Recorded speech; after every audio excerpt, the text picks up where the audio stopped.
it suddenly hit me last night. I was watching TV. Louise and I were watching TV, actually with one of our kids, and they were doing this reporting on the ground from Ukraine.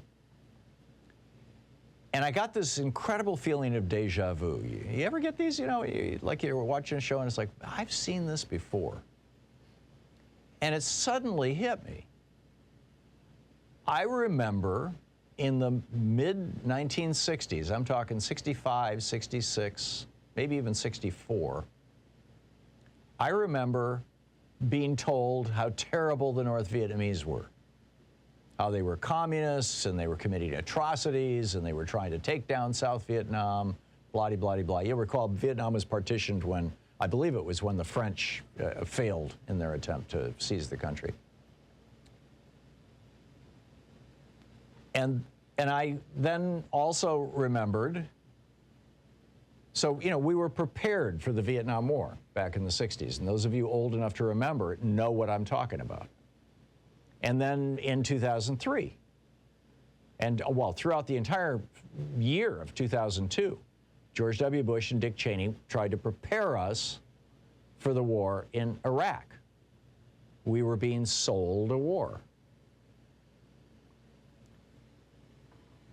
And the pattern, the way that they go about this is pretty straightforward, and part of it is actually organic. I mean, you know, the news media is like doing all kinds of specials from the point of view of our side. And it just hit me. I mean, just really hit me when my grandfather came to the United States in 1917. I don't know if he got drafted or if he volunteered, but off he went to World War I. When my father was in high school, Franklin Roosevelt was selling World War II to Americans, and the Republicans were very opposed to it. Oh, no, we don't want to have a war. Mr. Hitler is fine. We can do business with Mr. Hitler.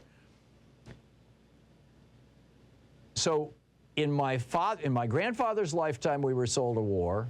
And by the way, Woodrow Wilson hired Edward Bernays, Sigmund Freud's nephew, to, I mean, this was the birth, literally the birth of modern public relations, to sell World War I. And you can argue it was a noble war. I'm not going to make that argument. I'm very ambivalent about World War I. World War II, we had to stop the Nazis. No doubt in my mind about that. It was what you might call a good war. But we were sold that war, too, over strong opposition in the United States. You had Charlie Lindbergh out there, you know, with his America First movement going, no, no, we need to take care of Americans first. And then we were sold the war in Vietnam, and then we were sold the war in Iraq.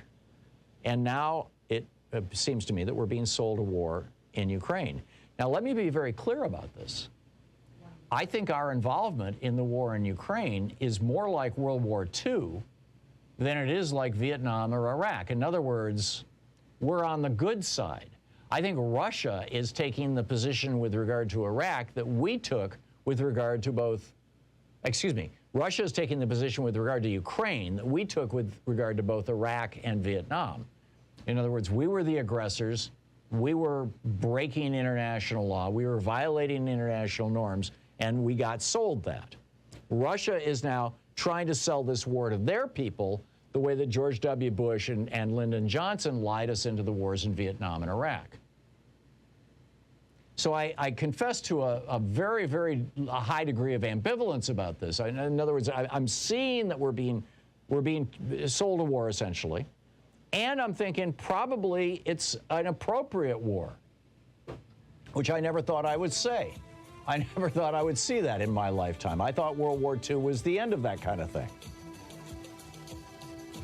Or am I going all warmonger here? But it sure seems to me like, and now, you know, Russia's talking about nuclear wars, and and Lloyd Austin is like, you know, that's not useful conversation. How is this going to play out? Where do you think this is going to go?